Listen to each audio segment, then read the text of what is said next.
Buenas tardes a todos. Vamos a iniciar con la charla del día de hoy. Tenemos el gusto de que nos presente el doctor Antonio García Macías los temas de tesis con aplicaciones a problemas de grupos desfavorecidos. Entonces, le cedo la palabra. Bueno, muchas gracias, Hussein.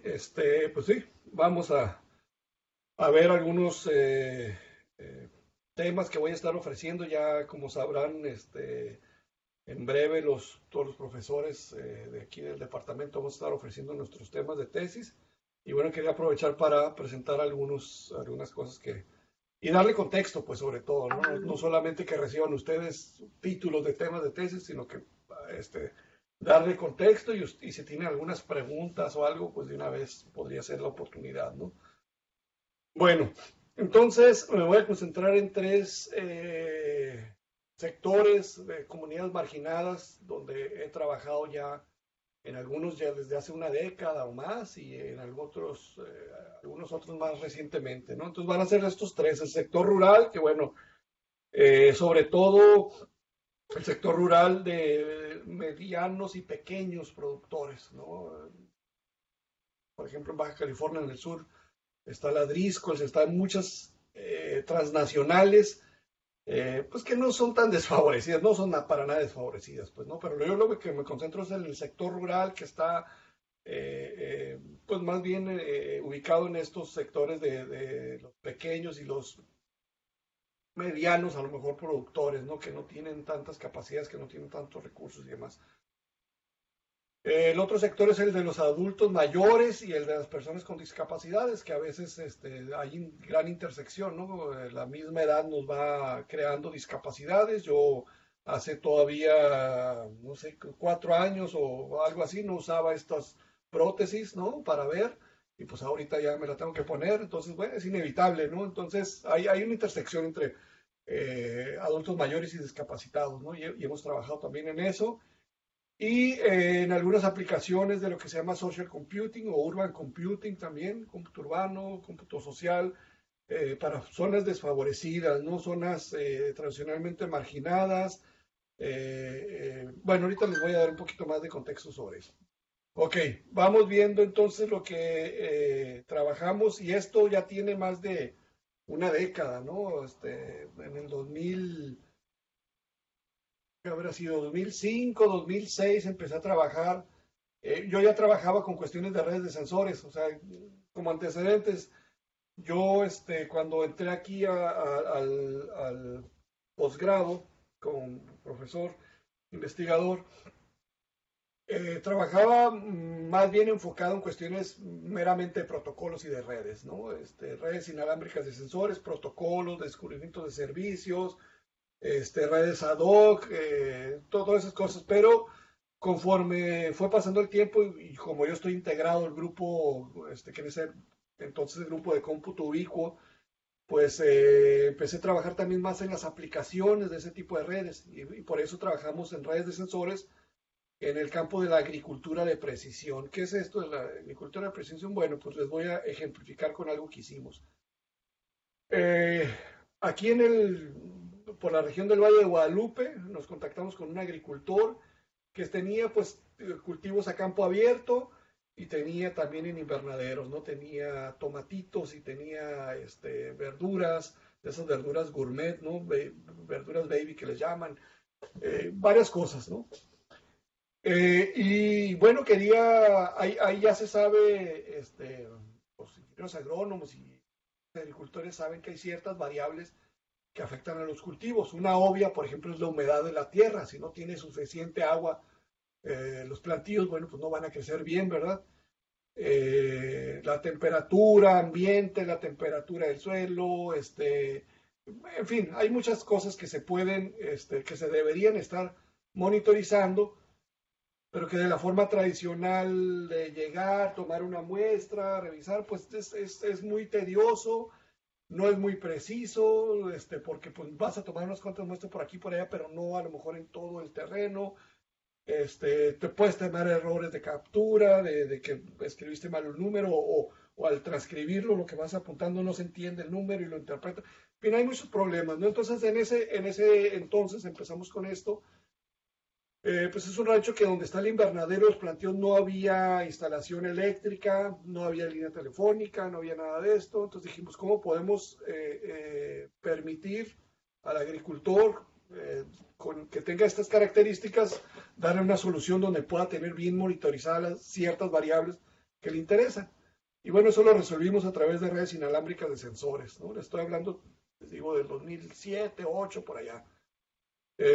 Y ahí hay no sé si se va a ver el ratón aquí, pero aquí está un mapa, una vista aérea, más o menos como pusimos varios nodos en el campo, ¿no? Nodos sensores que monitorizaban ciertas variables que le interesaban al agricultor. Y después se puso una estación base en su casa donde él vivía, porque vivía ahí, o sea, es su mismo terreno donde él vive y donde cultiva, ¿no? Entonces ahí le puso una estación base, una computadora. Inicialmente era una computadora que pusimos ahí en el invernadero, pues después extendimos el rango y la pusimos en su casa. Y entonces se le hizo una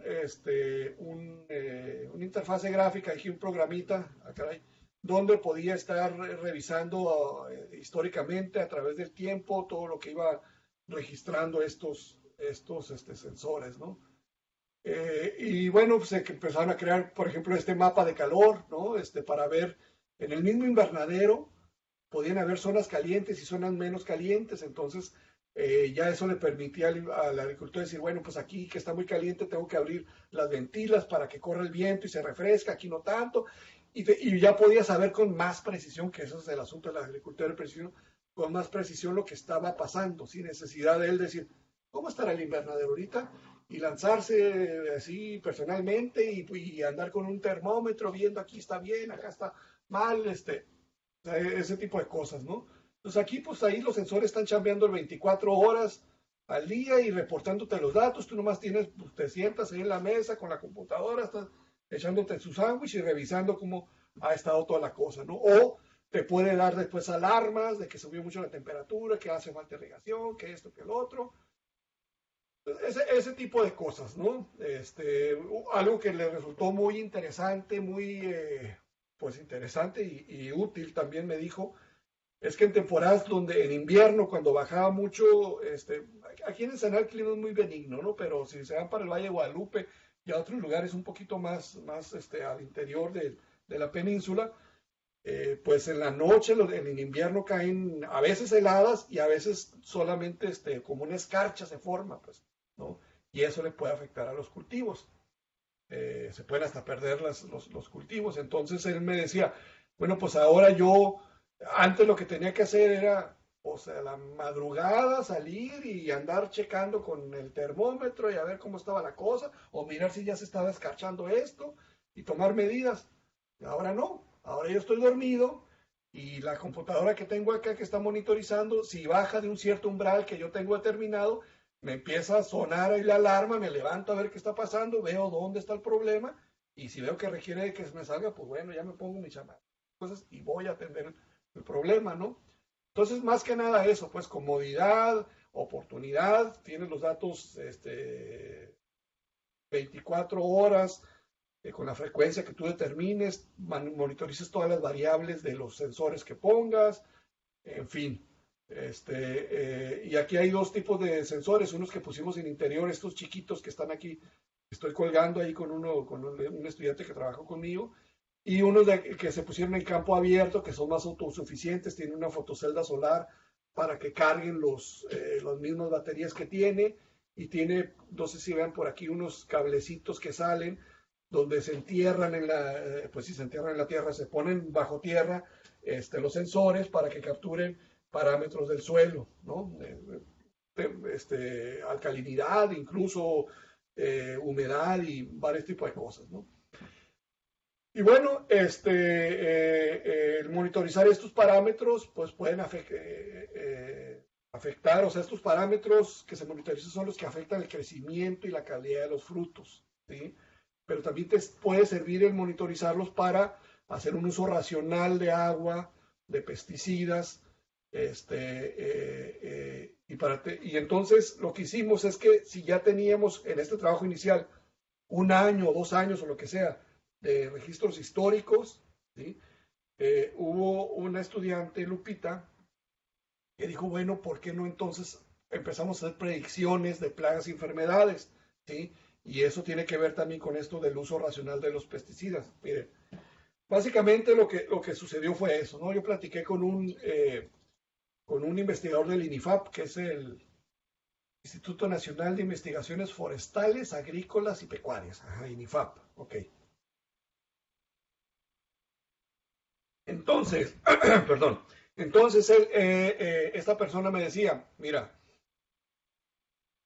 si para que en un cultivo X tengas la aparición de algunas plagas, de enfermedades y eso, solamente va a suceder eso si las condiciones son adecuadas. Es decir, va a salir el hongo de que le afecta a la vid, por ejemplo, un hongo, no me acuerdo cómo se llama, solamente si la temperatura y la humedad y tales parámetros están en ese rango, pues, ¿no? Normalmente es cuando hay alta humedad y alta temperatura, ¿no? Que se combinan y otros parámetros. Si no, pues no va a aparecer el hongo, no se van a dar las condiciones para que aparezca el hongo, ¿no? Entonces, si no se están dando esas condiciones, no tiene ningún sentido andar eh, aplicando pesticidas y otro tipo de cosas, ¿no? Que aparte luego te va a salir peor el asunto porque tienes que lavar la fruta y para quitarle el pesticida y eso. Si no se lo aplicas mejor, entonces solamente aplícalo cuando las condiciones se den. Entonces por eso es esto del uso racional pues de agua, de pesticidas y de otros recursos. Pues a eso sirve todo esto de estar monitorizando. Pero bueno, dijimos, la tesis de Lupita era, bueno, pues si ya tenemos nosotros datos históricos de un cultivo y vemos cuáles son las variables que están monitorizando y podemos saber en este momento lo que está sucediendo, el estado de esas variables, ¿por qué no empezamos a hacer predicciones? Entonces, de una forma muy ingenua, digamos, se hicieron algunas predicciones, sí funcionaron, se hicieron muy bien las predicciones, pero pues son mecanismos muy simples, ¿no? Que hoy, digo, hace más de una década no estaba como ahorita en auge el machine learning y todas estas cosas. No se conocían muchas técnicas de las que ahora sí se conocen y se hizo una red neuronal muy simple, ¿no? Se tomó un cultivo, aquí hay bueno, hay un artículo que se publicó donde se habla de esto, se tomó un cultivo de un cierto tipo de tomate, se metieron las variables ahí, se vieron y con eso se hicieron predicciones, ¿no?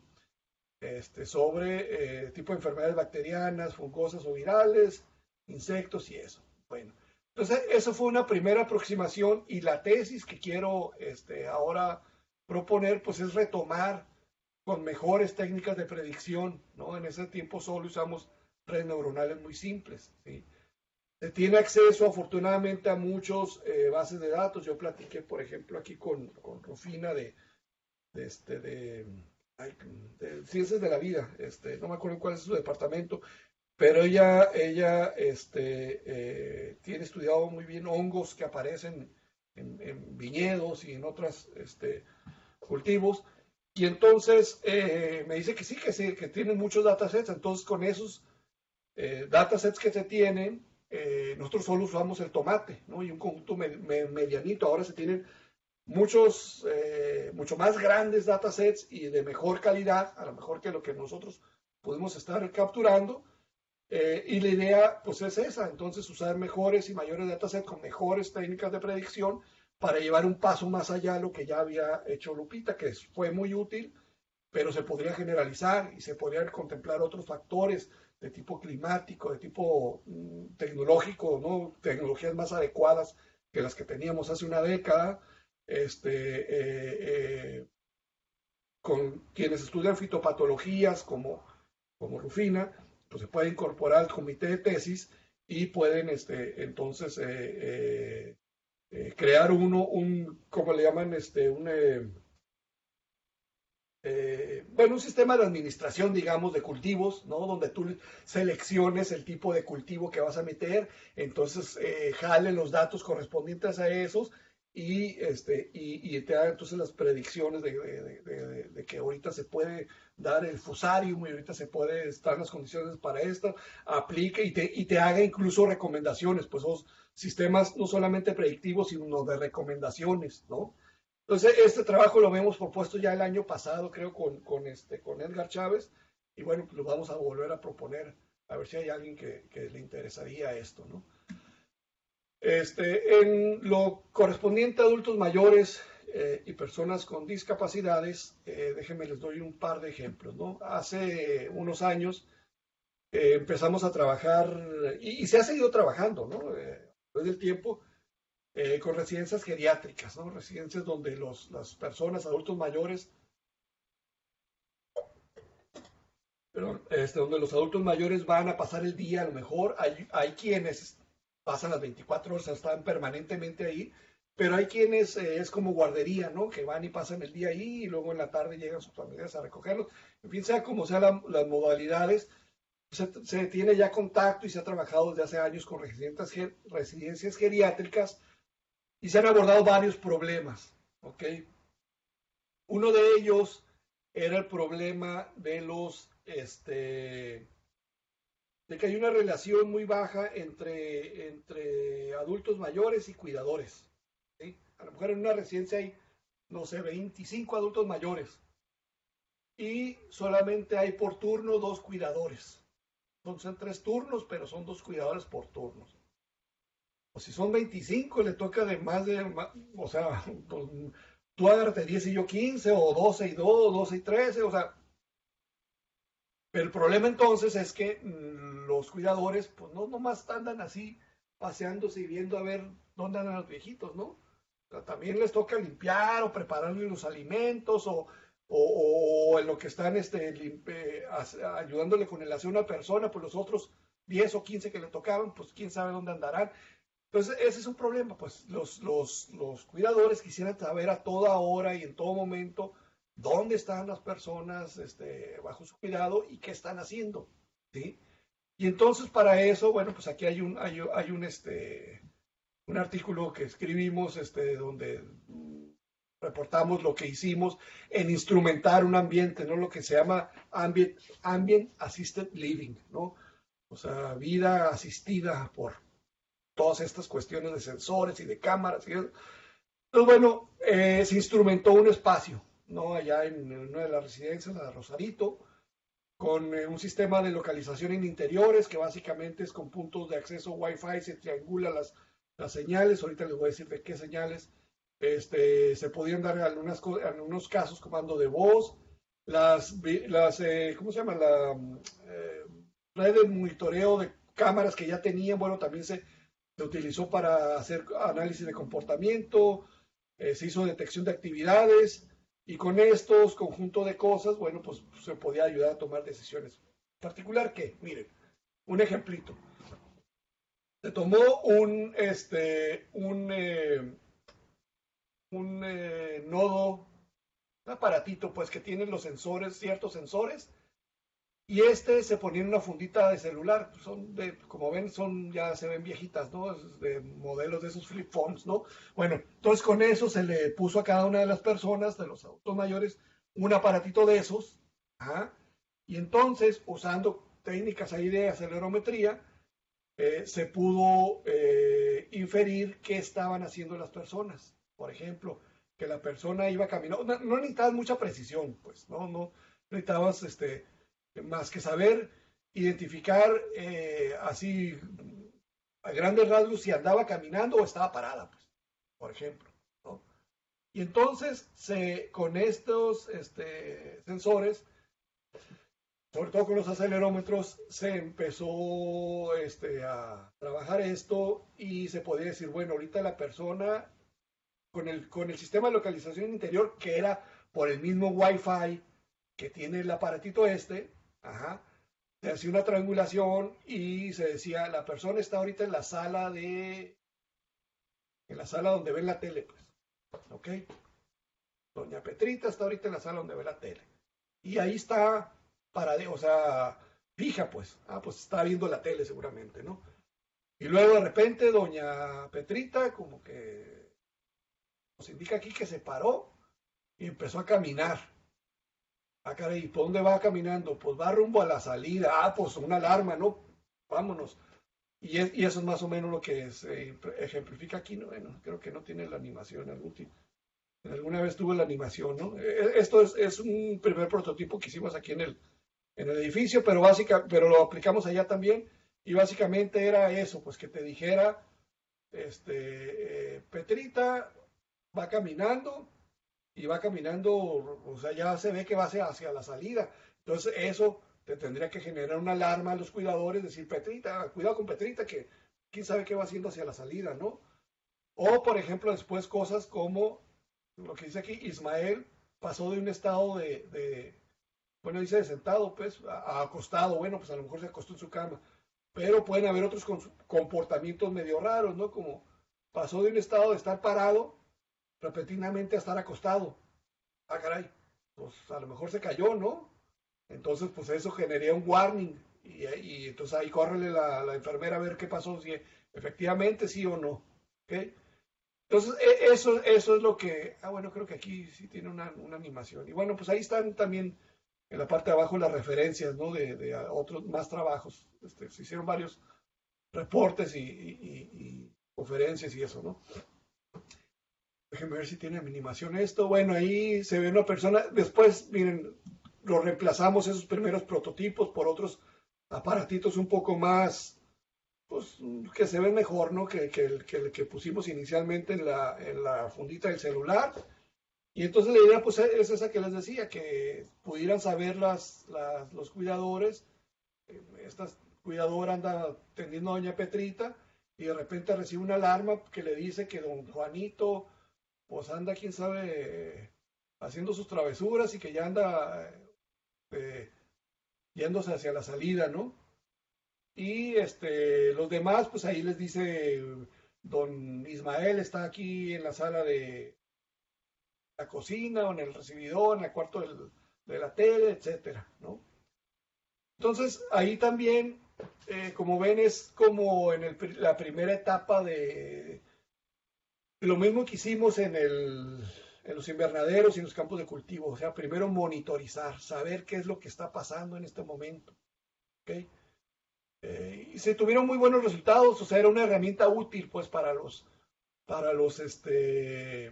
cuidadores de ahí de la residencia, el tener en su celular o en su tablet o en el dispositivo que trajeran un vistazo rápido de qué estaba pasando en ese momento en la residencia, pues dónde estaba cada persona y que le dijera y que le mandara alarmas oportunas y ese tipo de cosas, ¿no? Y bueno, pues nosotros aprendimos varias cosas de análisis de comportamientos y de todo ese tipo de cosas, ¿ok? Y pues igual que en el campo, pues si ya tienes un montón de datos y ya puedes ver patrones y todo, pues ¿por qué no empiezas a hacer predicciones? Bueno, pues eso también se hizo. Déjenme ver otra, la animación aquí. Ok, si tú ya tienes un año, 2 años, lo que sea, de monitorizar a las personas, ya ves comportamientos y eso, pues lo lógico es entonces seguir un paso adelante, ver patrones de comportamiento y sobre esos patrones identificados, ver, por ejemplo, desviaciones de los patrones, ¿sí? Y hacer predicciones. ¿Okay?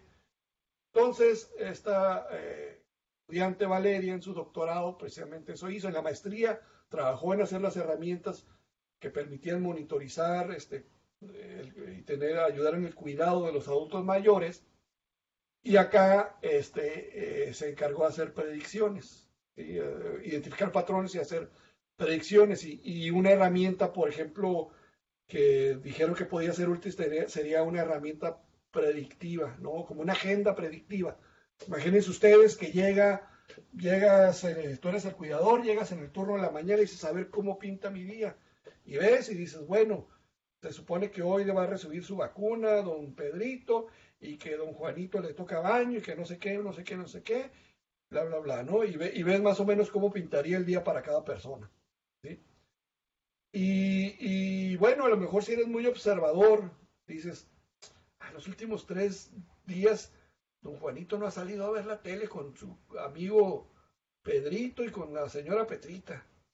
este, ¿estará pasando algo raro o con Juanito o qué?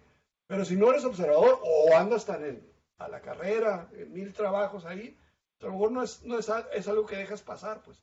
Pues las máquinas no dejan pasar ese tipo de cosas. Las máquinas observan todo lo que está pasando, ¿sí? Y ¿por qué es importante esto? Porque se ha visto que en los adultos mayores, sobre todo, el hacer cambios de comportamientos puede indicarte los inicios pues, de alguna patología o de alguna situación que debas cuidar. Por ejemplo, el Alzheimer se ha observado que así inicia, pues, con cambios sutiles de comportamientos, ¿sí? Que después se pueden ir exacerbando y pues después ya puede indicarte, ¿no? Pues sí, estos son inicios de Alzheimer. Pues entonces, desde etapas muy tempranas, identificar patrones y desviaciones de tus patrones de comportamiento, pues puede entonces tener o hablarte de que pueden venir consecuencias más de cuidado y que tienes que atenderlas de una vez, ¿no? Que sería que estás en esas etapas muy tempranas donde podías irlas atendiendo. Entonces, bueno, en una cosa que trabajó Valeria es que, fíjense, cada cuidador, bueno, pues se encarga de ayudar a tomar sus medicinas a las personas, a asearlos, a acompañarlos a caminar, a acompañarlos que hagan sus necesidades. Tienen mucha chamba, la verdad, ¿no? Y cada que van haciendo una actividad, pues la anotan de alguna manera. Pero resulta que esas anotaciones, esas indicaciones son de formas muy diferentes. Por ejemplo, pueden tener una libretita donde dicen doña María, ahora se tomó su vitamina tal, una dosis de tanto tal, pero luego hacen esas anotaciones a mano, con letra tipo de doctor, ¿no? Que ya sabemos de médico, pues, ¿no? No de doctor en computación. Pues tenemos buena letra, ¿no? Como de médico, así como patas de araña. Y luego a veces ponen abreviaciones, pues, ¿no? Aparte que la letra no es muy legible, a veces ponen abreviaciones para decir que se administró, pues no sé, diazepam o lo que sea, pues ponen ahí una abreviación, no ponen completo. Entonces después, pues hay que andar averiguando de qué se trata eso, pues, ¿no? Entonces lo que se encontró Valeria es que si ella quería hacer identificar patrones, predicciones y eso, pues no solamente era tomar los datos de lo que te daban los sensores, eso está fácil, pues esos son numeritos ahí en un cierto formato, pues que los interpretas y se acabó, pero bueno, eso es muy diferente también a interpretar otras fuentes de datos como estas, anotaciones a mano, a veces, perdón, como en estas residencias hay muchas personas jubiladas de Estados Unidos. A ver, espérame un poquito, déjenme que se me está sacando la garganta.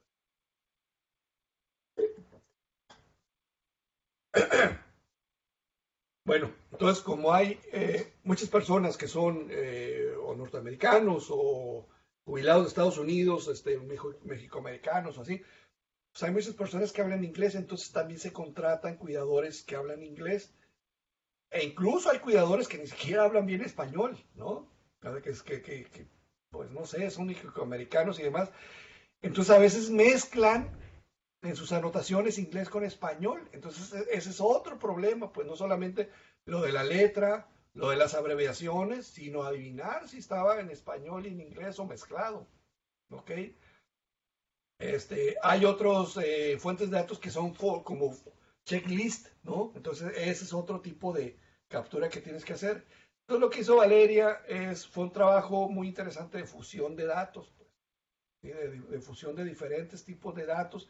De primero, o sea, los datos de los sensores, pues no había bronca, se podía trabajar con técnicas ya conocidas de aprendizaje de máquina, pues. Pero las anotaciones que hacían, pues primero tenían que hacer un trabajo semántico, pues, ¿no? Una interpretación semántica, ¿sí? De qué es lo que estaban diciendo. Bueno, y aparte hay un montón de otras cosas que no les voy a contar, pero que por aquí en alguno de los papers que le voy a poner, ahí viene, y en la tesis de Valeria viene bien descrito Pero ese era el problema, pues, o sea, lo que quería era tener información oportuna. Juanito, por ejemplo, debería estar viendo la novela de las 5 y no está, ¿no? Laura, bueno, no dice estar deprimida, pero podría estar deprimida porque no ha estado platicando con María, ¿no? O Elsa como que está de malas porque pasó mala noche. Ese tipo de cosas es lo que debería estarte diciendo la agenda esta predictiva, ¿no? Bueno, no se lo puse aquí, no sé por qué, pero por ahí en un artículo que debía haber puesto aquí la referencia, a quien interese, pues está en mi página, pues. Entonces, finalmente lo que hizo Valeria fue eso, pues el problema, el reto más importante fue cómo hacer, identificar patrones, hacer predicciones a partir de muy diversas fuentes de datos, donde unas fuentes sí se podían directamente trabajar con técnicas de aprendizaje automático y otras no, otras se tenían que primero hacer un análisis semántico de ellas para después hacer una especie de comprensión de lo que estaba pasando, o sea, comprender, ¿no? Lo que estaba pasando, los datos, ponerlos en un formato después donde ya se pudiera hacer fusión con lo de los sensores y con otras cosas, y ahí ya aplicarles las técnicas tradicionales de aprendizaje, ¿ok? Entonces, eso fue lo que trabajó Valeria. Y bueno, déjenme les sigo dentro de, ahorita les digo qué es lo que se podría seguir con esto, ¿no? Eh, Dentro de lo mismo de personas adultas o con discapacidades o personas no adultas, pero también con discapacidades, ¿sí? Un trabajo más reciente fue el de Pablo Balboa, un estudiante que se graduó el año pasado, que trabajó con discapacitados y débiles visuales. O sea, la idea básica era,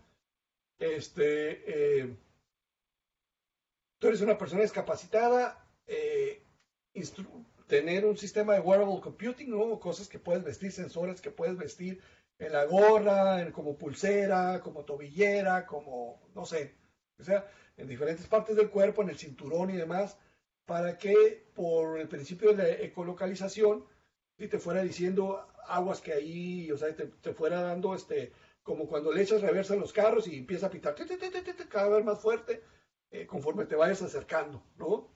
Entonces así más o menos era la cosa. No tendría que ser con sonidito, podría ser una vibración que te vibrara cada vez más fuerte conforme te vas acercando y dejara de vibrar conforme te fueras alejando, ¿no? Entonces con vibraciones, con sonidos, con lo que tú determinaras, la idea es que te dijera, te estás acercando no a un objeto y entonces pudieras evitarlo, ¿no? Y bueno, por aquí no sé si jala este video, no es ni video. Es una captura de pantalla. Se empezó antes de él en algunos proyectos de curso, en avanzarle, en identificar, se vendaba la persona y se ponían obstáculos y que fuera avanzando y evitando los obstáculos conforme se lo fuera indicando los sensores que tenían, ¿no? Y entonces Pablo pues le avanzó un poco más en esto y concibió un sistema donde se podía tener instrumentado a varias personas, ¿sí?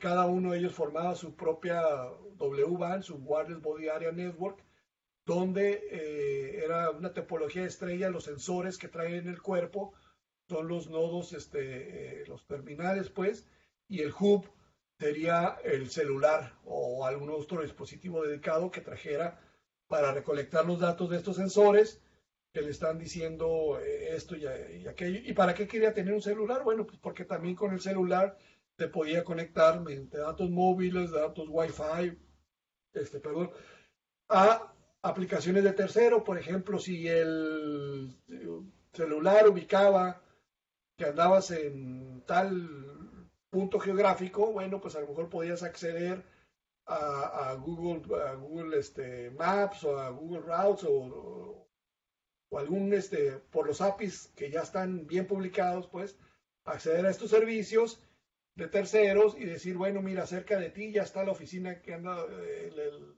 médico, pues, ¿no? La consultorio médico que andas buscando, camínale para adelante de otras 2 cuadras y ahí vas a llegar, ¿no? Entonces, que se pudieran accesar a de servicios de tercero que te pudieran ayudar en tu navegación, no solamente en irte detectando los obstáculos que tienes así frente a ti, sino también decir, bueno, y ahorita estás ubicado aquí y cerca de ti hay una tienda de no sé qué, o el consultorio que andas buscando está por allá, camínele por allá, o a lo mejor ya se metió información sobre que esa calle está cerrada por reparaciones y entonces evítala, cosas de ese tipo, ¿no? Entonces la idea es esto, pues tener un sistema que no solamente sea de obstáculos, de detección inmediata, pues de obstáculos, sino que te pudiera ayudar a la navegación y que se pudiera conectar eventualmente, a eso no llegó, pero imagínense un tipo de red social de personas invidentes que se pudieran compartir información que les ayude a su navegación, ¿no? Obstáculos con los que ya se toparon y que no están posicionados en los mapas de Google ni nada de ese tipo de cosas. Entonces, esta es la idea de un sistema más integrado, ¿no? Él hizo algunas cosas. Con Hussein el año pasado propusimos trabajarle más en ambientes más realistas, como pues se vino todo esto del COVID, Pablo pues no logró trabajar ya teníamos ubicados unas instituciones que atienden a ciegos y pues teníamos el contacto, podíamos ir con ellos para que probaran estos sistemas, bueno, pues no se pudo por lo de la pandemia y las pruebas que hizo, pues las hizo nomás en su casa y donde podía él andar, pero bueno, se podía mejorar todo, se puede mejorar todavía más esto para identificar diferentes tipos de obstáculos con diferentes materiales, en diferentes condiciones de iluminación, donde puede haber propagación diferente de las señales, en fin. Y hay una tesis que pues vamos a retomar Hussein y yo de ofrecerla para ver si a alguien le interesa continuar en ese camino, aparte de que también se puede continuar en la visión que ya se tiene de, por ejemplo, de red social para ciegos,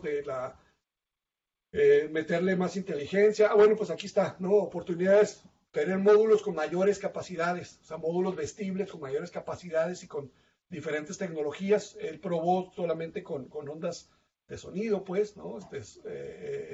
Pero bueno, pues hay más tecnologías, lidar, radar, hay cámaras también que te pueden ayudar a complementar lo del sonido, lo del radar o de diferentes frecuencias.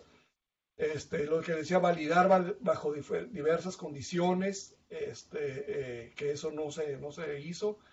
Integrar con más servicios en la nube. Hay servicios incluso de texto a voz, ¿no? De reconocimiento de imágenes que le pueden dar indicaciones a la persona.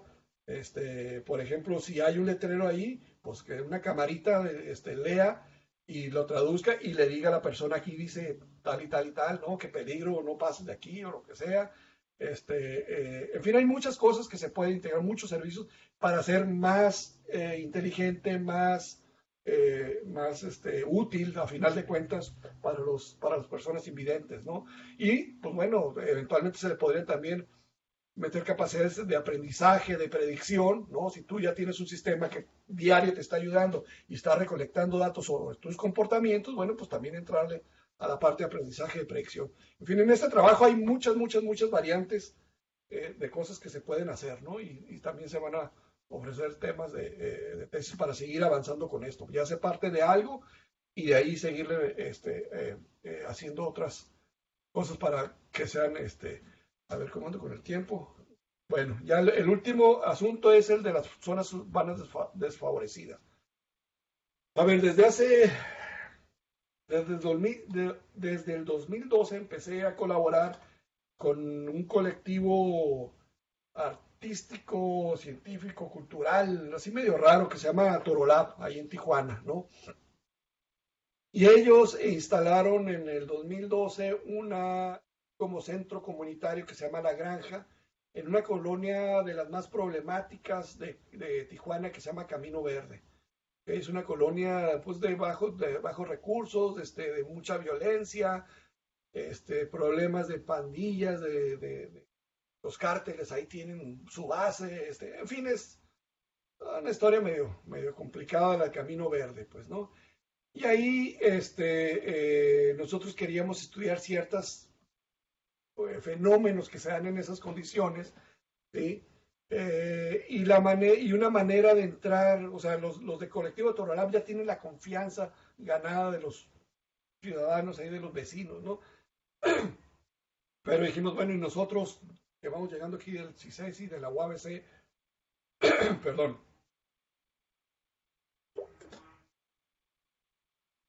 ¿qué podríamos contribuir aparte de los estudios que vamos a hacer?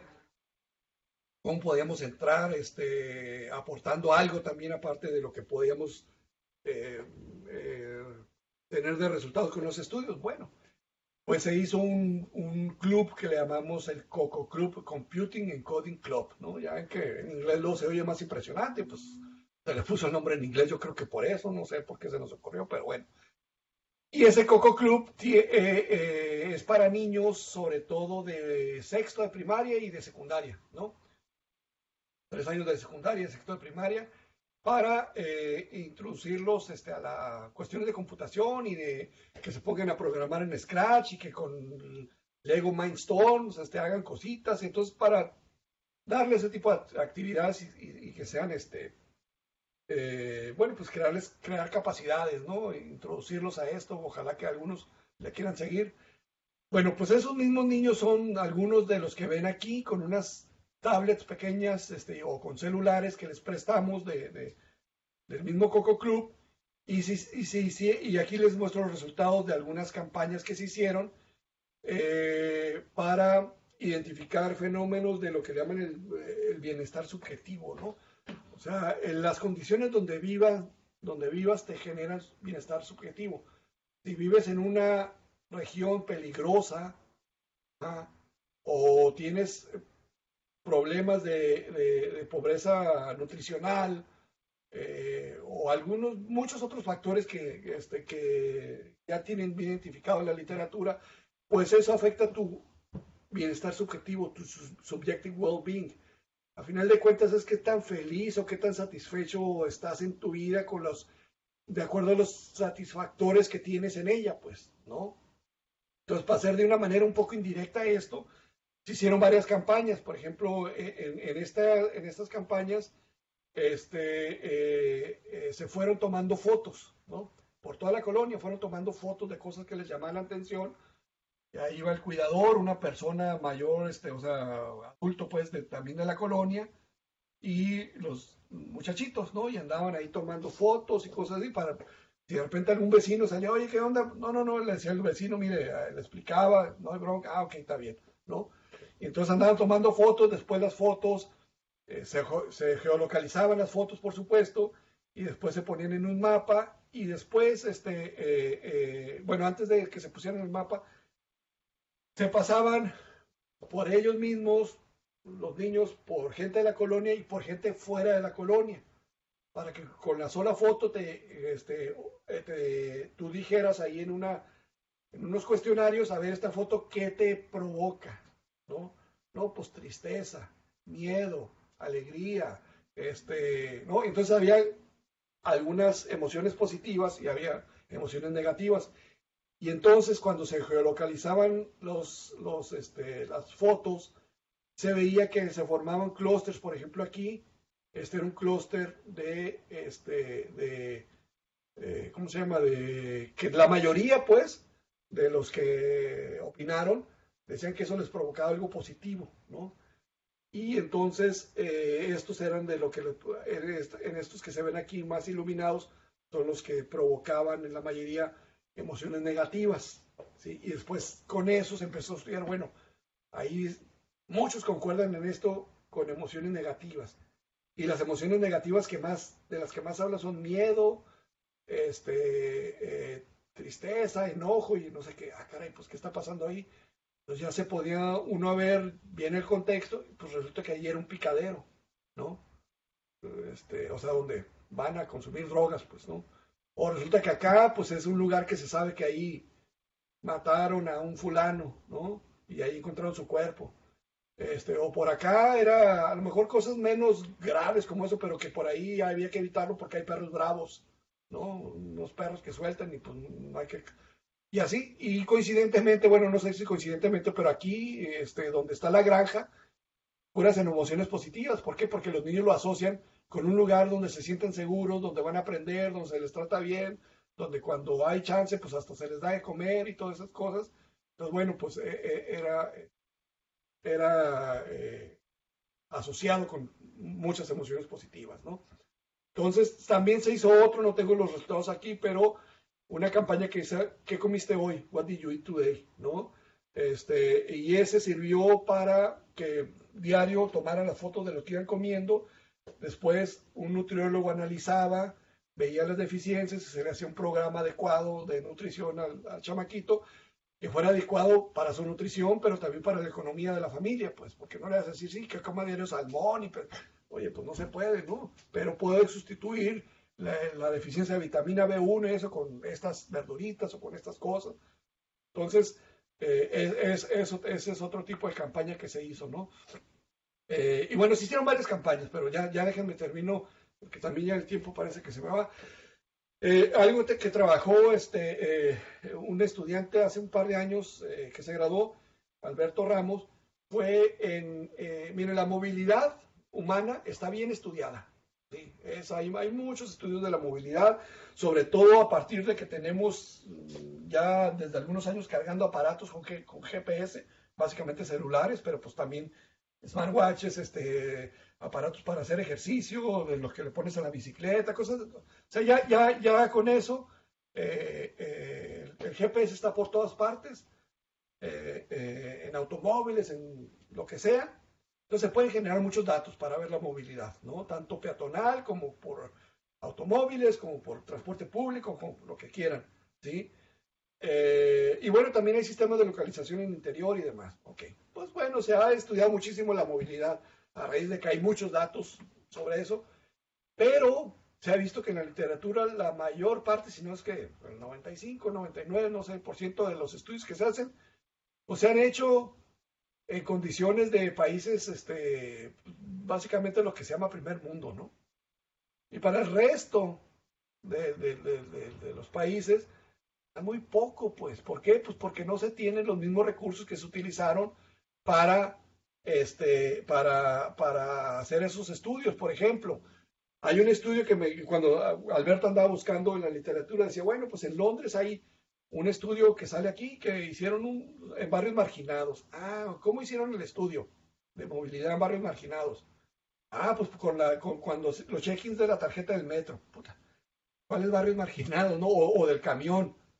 Pues sí, pues las condiciones de los barrios marginados de Londres son bien diferentes a los barrios marginados de aquí. Ahí tienen un metro donde con una tarjetita o cuando se suben al camión o algo, tienen una tarjeta y se ve de dónde sube la persona, dónde baja, por dónde transborda y se ve la migración, digamos, diaria de los lugares donde viven las personas a los lugares donde trabajan y luego cómo regresan y todo eso. Pues sí, o en Shanghái hicieron con los GPS de los taxis y del transporte público. Pues bueno, pues aquí han visto los microbuses que tenemos, o sea, ponerle GPS y esas cosas, deberían poner ventanas o frenos o no sé. O sea, son muy diferentes pues las condiciones donde se realizaron. Entonces, estas son las condiciones de camino verde, estas, o sea, un cerro ahí donde tienes que subir por una vereda porque el camino te queda muy largo, o veredas que pasan por a un lado de la carretera, cuando llueve, pues esto se hace un arroyo, no puedes pasar por ahí, te tienes que bajar por la carretera si traes un niño con carreola. O sea, las condiciones son muy diferentes, ¿no? Perros bravos, derrumbes que se hicieron en el cerro y que pues ya no puedes pasar por ahí porque ya no hay calle, laderas muy peligrosas, por donde se va la gente, en fin, las condiciones son completamente diferentes que donde están, que como se hicieron los estudios que están reportados en la literatura. Entonces, bajo estas condiciones fue que trabajó, no les voy a poner todo este rollo, pero bajo estas condiciones trabajó este muchacho.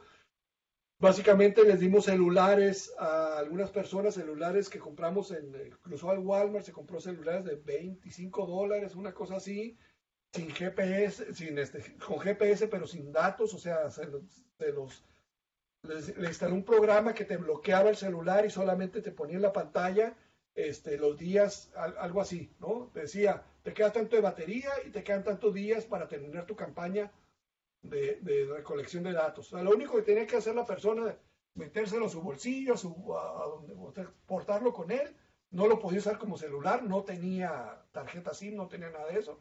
pero sí le podía estar localizando por donde andaba, ¿sí? Y servía básicamente de dispositivo de tracking. Y después de los 30 días que tú habías acordado traerlo, se te regalaba, se te desbloqueaba, se te regalaba, le metías tu SIM y ya lo podías usar, ¿no? Y entonces cuando pasaban por la granja o por algún lugar cercano, se conectaba inmediatamente al Wi-Fi, recolectaba los datos del día o los que no, o de los 2 días anteriores o lo que fuera, y con eso entonces ya se pudo hacer análisis, ¿no? Del lado del servidor, hizo análisis de por dónde andaban las personas, por dónde transitaban diario, entonces podías saber, mira, se van por aquí, muchos escogen esta ruta en vez de la que sugiere Google Maps, hay desviaciones, ¿por qué se dan esas desviaciones?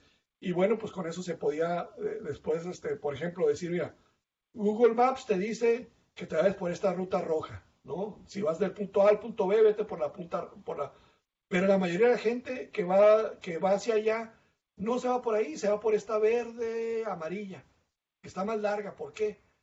Bueno, pues porque resulta que Google Maps no toma en cuenta de que esta es una calle bien empinada y que está llena de ahí de cráteres y de cosas. Los vecinos sí lo saben y por eso toman la ruta menos empinada, más larga, pero menos empinada y menos llena de cráteres, aunque sea más larga, ¿no? Entonces todo ese tipo de cosas empezaron a salir, problemas de transporte, problemas de evitar lugares peligrosos, problemas en fin, un montón de cosas. Y ahí está lo reportado en este artículo, todo eso, publicado el año pasado.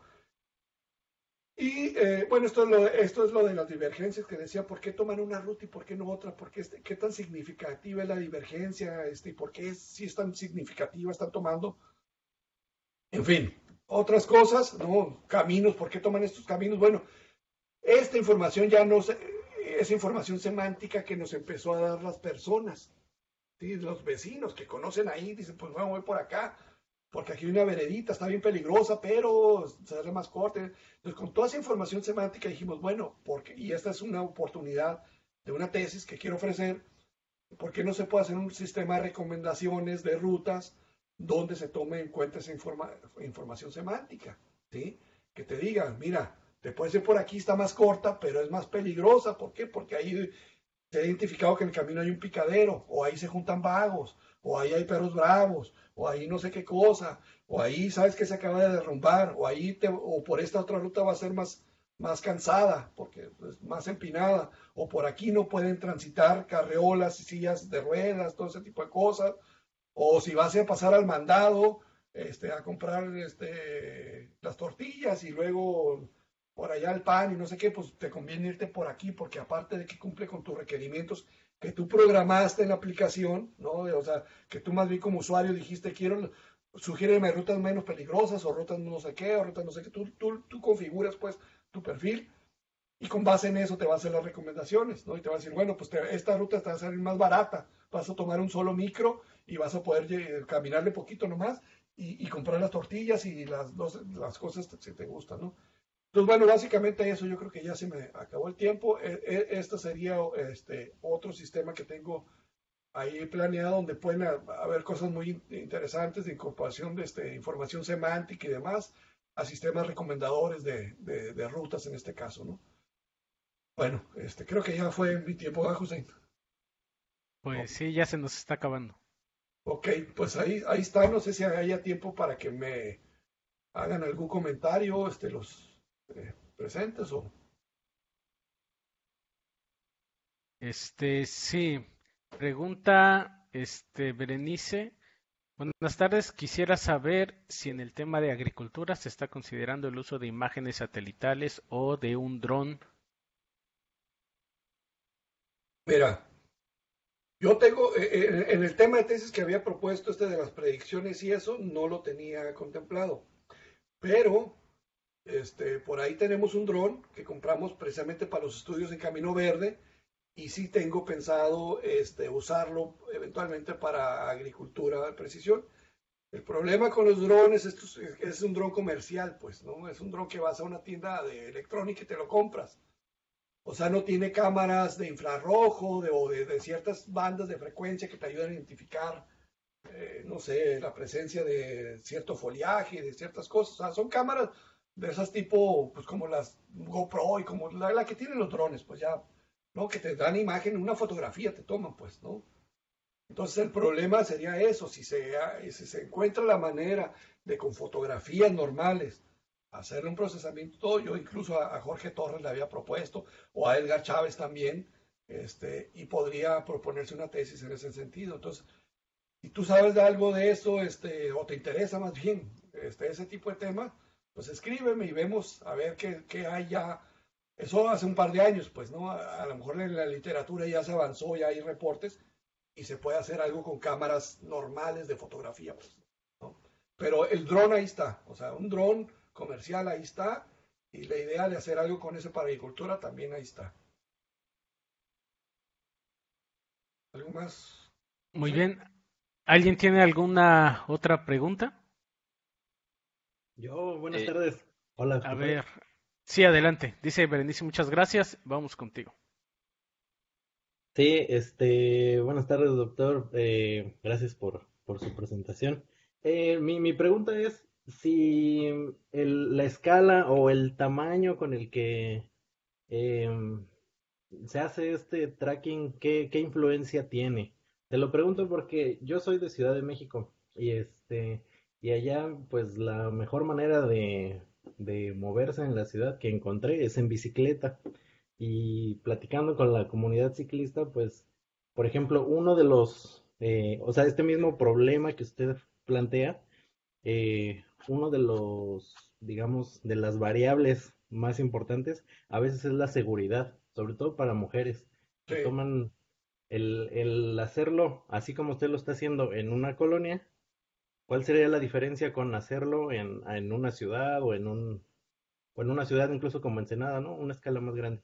Bueno, yo en realidad presenté ahí unos mapas de nomás de la colonia, pero sí se hizo el estudio un poco más grande en toda Tijuana. O sea, porque la Ah, gente no nomás se movía en la colonia, pues. Había, por ejemplo, muchachos imagínate, personas que viven ahí, pero que trabajan en la maquila, que está hasta el otro lado de la ciudad. Entonces ahí también se capturaron todos esos datos. Pero muchachos que viven ahí en la colonia, pero ya están en la universidad, que está del otro lado también en Otay Mesa, o muchachitos incluso que no hay, para una colonia así tan grande no hay una secundaria, pues tienen que salir de la colonia. Entonces, en pocas palabras, el estudio se hizo en toda Tijuana, pues, o sea, bueno, donde los residentes se movían y no se movían nomás en la colonia, se movían pues fuera de su colonia, iban tomando 3 transportes públicos y esa era otra de las cosas, o sea, qué tan caro te sale desplazarte diario dependiendo del número de transportes públicos que tomas y cosas de ese tipo, ¿no? Eso es otra cosa aparte del estudio, pues. Pero sí, sí, o sea, es a nivel ciudad. Simplemente que aquí nos interesaba la movilidad de residentes de Camino Verde en particular, pues. ah, ok. Muchas gracias. ¿Alguna última pregunta? Bueno, pues, Hola doctor, buenas tardes. Yo tengo una pregunta con respecto a la privacidad de los datos. Yo me imagino que cuando hizo los estudios, especialmente los de zonas urbanas desfavorecidas, Ujú. o por ejemplo el de la casa de cuidado de ancianos, pues también hubo un problema, una situación muy similar donde pues este tipo de tecnología requiere estar rastreando las actividades de los usuarios, ¿no? Durante cierto periodo de tiempo. No sé si Sí. podría platicar un poco ahí cómo influye la ética sobre la privacidad de los datos, qué desafíos encontró con ese tipo de cosas. Sí, o sea, esa es una cosa bien, o sea, es crucial, ¿no? Es crucial. Hay protocolos para eso, o sea, se manejan cartas de consentimiento informado, se les dice a los usuarios o sea, se les indica lo que se va a hacer, para qué se va a hacer, para qué no se va a hacer los datos, que los datos no se van a divulgar, para empezar, antes de entrar a trabajar con los datos se anonimizan completamente, pues no nos interesa tu nombre, tu fecha de nacimiento, todo ese tipo de cosas. O sea, es puntito 1, puntito 2, o U1, U2, lo que sea. En el caso de los ancianos, pues hay uno, o de los menores de edad, bueno, pues hay otro complejidad más. En el caso de los menores de edad, pues tiene que haber su padre, su madre, tutor, ¿no? Tiene que estar de acuerdo en ello, firmar y todo. En el caso de los ancianos, bueno, pues hay ancianos que tienen demencia senil, entonces tiene que ser alguien responsable de ellos, el que tiene que estar informado de eso. Y nosotros, bueno, pues hay técnicas de anonimización que utilizamos para que los datos no nos interese que este es Padrito, este es Juanito, este es no sé qué. Es simplemente usuario uno que se movió hoy de aquí para allá y ahora otro día anduvo de aquí para allá y entonces en conjunto, en agregado, se ve por dónde hay rutas y todas esas cosas, pero sí no nos interesa saber que Juan Nepomuceno, no sé qué, fue el que hizo esto. O sea, nos interesa saber que hubo una persona que se movió por aquí y por allá y las rutas y todas estas cosas. Entonces, sí, afortunadamente, todo esto ya está muy, digo, porque no somos los primeros que nos topamos con este problema, todo está ya muy, muy bien estudiado en la literatura y hay protocolos a seguir, hay formatos que se tienen que dar a las personas, aspectos éticos que se tienen que cuidar, sí. Entonces, es fundamental, pues no podemos hacer los estudios si no tomamos en cuenta todo eso. Ok, otra preguntita rápida. ¿Estas bases de datos por cuánto tiempo se preservan, más o menos? Pues nosotros las preservamos, o sea, nosotros las tenemos utilizando nomás mientras dura el estudio. Ajá. Por ejemplo, el de los viejitos y eso hace, bueno, y el otro no tienen más tendrán unos 5 años, pero después de un tiempo las borramos, o sea, unos 8 años, va para afuera, pues ya no, ya se supone que no. Ahí se especifica ¿cómo se llama? En el consentimiento informado también, aunque se destruyen los datos y que ya no, después de un cierto tiempo que consideramos útil y que les especificamos ahí, y pues ya no vamos a utilizarlos para más, ¿no? Y no los divulgamos nunca, pues esos quedan bajo el control nuestro, en nuestros respaldos y eso no se divulga, ¿no? Ok, muchas gracias, doctor. Muy interesante. Sería interesante ver si el gobierno actual, con su retórica, empieza a apoyar más este tipo de proyectos que tienen un impacto más directo a las comunidades. Pero igual es muy interesante el proyecto. Muchas gracias, doctor. Gracias. Bueno, yo creo que ya se acabó el tiempo, ¿no, Hussein? Si Sí, alguien más quisiera saber algo más sobre alguno de los proyectos o se le ocurre que también se podía hacer esto y esto y esto, cualquier comentario y todo, pues ahí está mi correo electrónico JAGM, que son básicamente mis iniciales. Ahí no lo puse, pero mis iniciales JAGM, ¿no? José Antonio García Macías, @CICESMX, y pues ahí me contactan y podemos platicar, ¿no? ok, muchas gracias, Tony. Te agradecemos por tu charla. ¿Vale?